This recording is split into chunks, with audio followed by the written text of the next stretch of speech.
Vamos começar assim, ó. Padre Orivaldo, ele foi cortador de cana nas lavouras da região. E aí chegou a tradutor do Papa Francisco no Vaticano. E essa história do Padre Orivaldo, eu garanto que nem mesmo os fiéis que frequentam aí a igreja que ele lidera em Araçatuba conhecem. Muita gente não sabia. Nós fomos até o bairro rural de Engenheiro Taveira, onde o padre viveu a infância, para começar a contar essa história para vocês.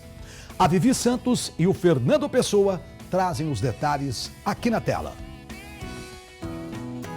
Hoje vamos conhecer a história do Padre Orivaldo.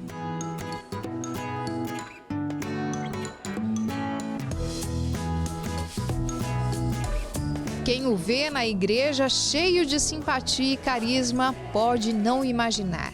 Mas a infância foi marcada com muitos desafios. De origem pobre, numa família de 6 irmãos, Orivaldo teve que interromper os estudos para ajudar o pai na roça, já que a mãe estava doente. Primeiramente, nós catávamos tomate, depois algodão, depois amendoim, depois quiabo, goiaba. Quantas vezes, né, mãe? Nós íamos nas roças de goiaba e assim por diante. Então, foi assim, uma infância muito sofrida. Dentre os trabalhos que realizou, o mais difícil foi o corte de cana-de-açúcar.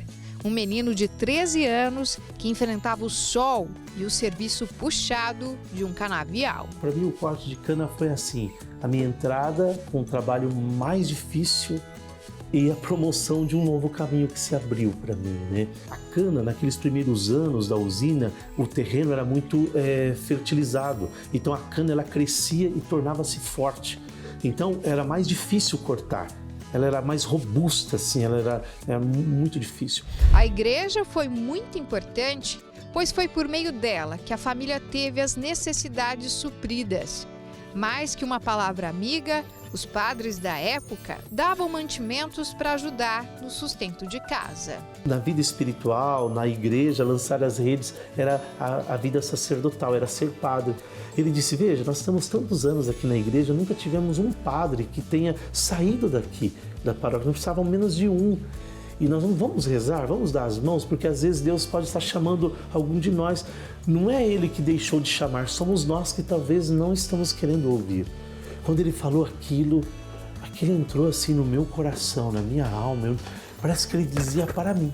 Dona Maria, uma senhora cheia de alegria e fé, não queria que o filho abandonasse os estudos e sempre lhe deu forças para voltar para a escola e se dedicar a uma vida religiosa. Eu achava que meu filho não ia conseguir ser padre. Não porque por vontade dele, por falta de... A gente era uma vida muito sacrificada. A gente era muito pobre demais, não tinha condições de nada. Nós não tínhamos condições de ajudar ele em nada. Eu falei, como ele vai conseguir, meu Deus? Eu ficava admirada. Eu falei, ele vai se esforçar muito e não vai alcançar. E eu não acreditava. Eu falei, eu não acreditava não por vontade dele. Falta de recurso financeiro.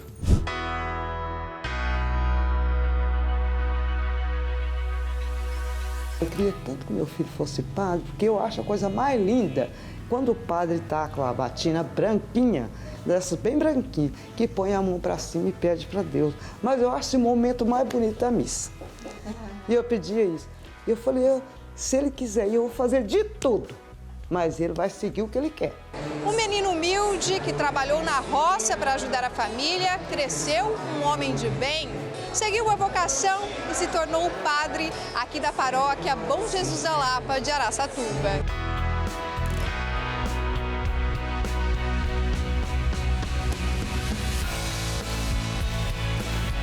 Eu, quando atravesso as portas dessa igreja, é como se eu voltasse ao meu primeiro amor. Aqui onde foi para mim a nascente de uma vida gerada no coração de Cristo e que Ele propôs a mim, sem mesmo antes saber. Então aqui nessa igreja eu aprendi os valores humanos e divinos juntos, né? O respeito às pessoas, o fazer sempre o bem, as homilias e mensagens que o padre traduzia nos ajudava a compreender o quanto nós deveríamos ser o prolongamento dos braços de Cristo neste mundo. O menino pobre, que na fase adulta virou padre, foi mais além. Conseguiu trabalhar no Vaticano junto com o Papa. Eu fiquei então 8 anos em Roma. Lá eu fiz o mestrado e o doutorado. Eu fiz 2 mestrados em Direito Canônico e Missiologia e o doutorado em Direito Canônico, né? Fui surpreendido, melhor, com um chamado. Eles precisavam de alguém que fizesse a tradução do português para o Papa. O Papa passava a nós uma apostila, um conteúdo em italiano, deveria ser traduzido simultaneamente enquanto ele falava para o português de Portugal, do Brasil e dos países da África que falam português. E eles me convidaram porque eu era o mais antigo no colégio naquela época, eu tinha mais facilidade com a língua italiana. Foi o maior presente que eu recebi.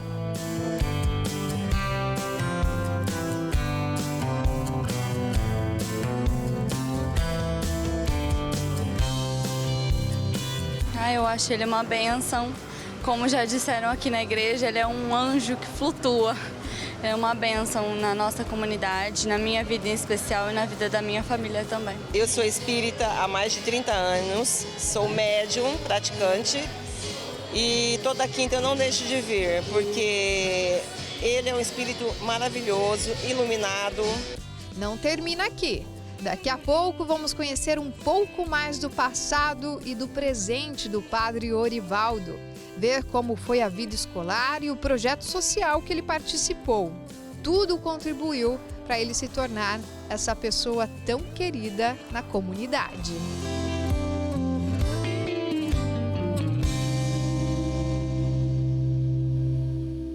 Pois é, gente, lembrando que essa matéria foi gravada bem no comecinho do ano, desse ano agora, antes da pandemia chegar, tá bom?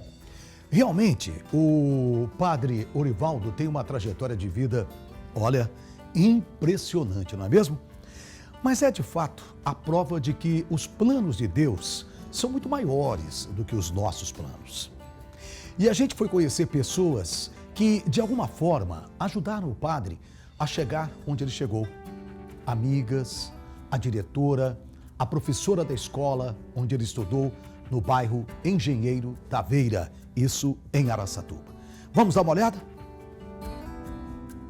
Nós vimos que o Padre Orivaldo teve uma infância pobre e difícil, mas nunca se desviou do caminho da fé.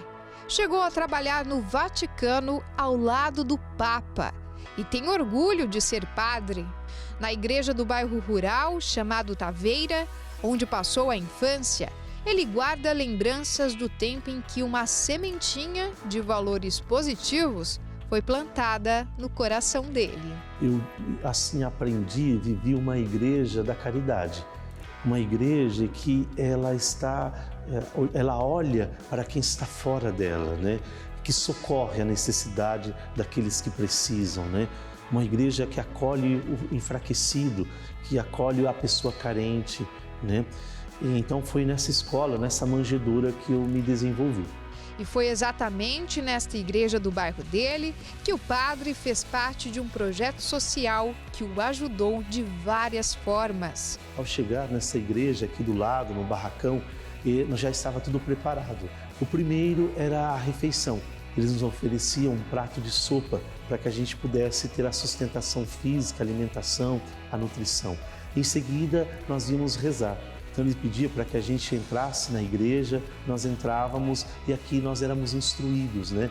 Orávamos, nós rezávamos e em seguida retornava de novo a esse barracão improvisado para aprender a fazer as coisas. Eu, por exemplo, sou especialista em fazer, hoje as pessoas não têm tanto uso, mas naquela época eles tinham o porta-sachi, que era com umas linhas de fibras, linha de sisal, entrelaçada e que depois a gente apresentava num bazar esse trabalho, né?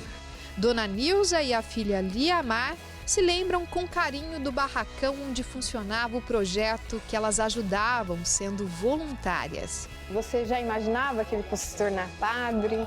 Não, a gente não imaginava, né? Mas era um menino bastante dedicado. Então ele estava sempre presente nos eventos aqui.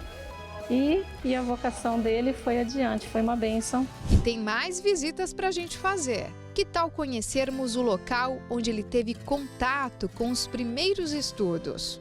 Na escola onde estudou na infância, muitas recordações boas. Foi aqui que Padre Orivaldo aprendeu muito mais do que as matérias curriculares.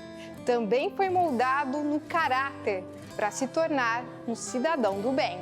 Dona Faustina foi diretora da escola nos anos 80. Ela fala dos desafios que enfrentou para trazer mais qualidade de vida aos estudantes. A maioria deles de baixa renda, assim como Orivaldo. Como não lembrar daquele menino branquinho, de rostinho bem claro, barriga grande porque tinha verme, sabe, amarelinho. Mas depois ele foi crescendo, ele foi ficando sadio, saudável. Hoje é essa pessoa maravilhosa que a gente tem.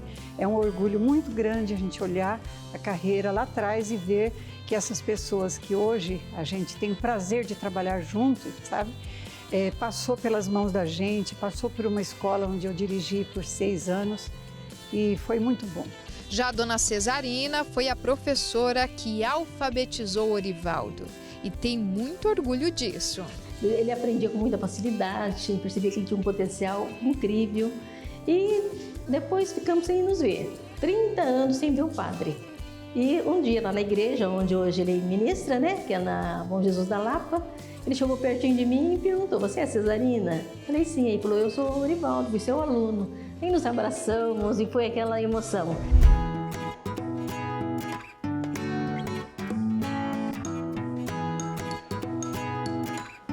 Eu sinto assim que Deus me concedeu mais do que eu merecia. Mas ao mesmo tempo eu sinto que é um chamado a uma missão, a uma obra que eu tenho que me colocar, dizer: "Eis-me aqui, Senhor", né? Eu assim nunca vivi uma experiência de tanta felicidade como eu estou agora. Eu me sinto feliz, vai chegando a hora da missa, me dá uma alegria tão grande ao encontrar a comunidade, ao partilhar o evangelho, aos trabalhos, a caridade, que é uma expressão do amor de Deus concretamente realizado pela igreja. Nós atendemos mais de 70 famílias com cestas básicas, atendimentos médicos. Então, uma experiência assim que é como se eu contribuísse um pouco do muito que por meio da igreja eu recebi.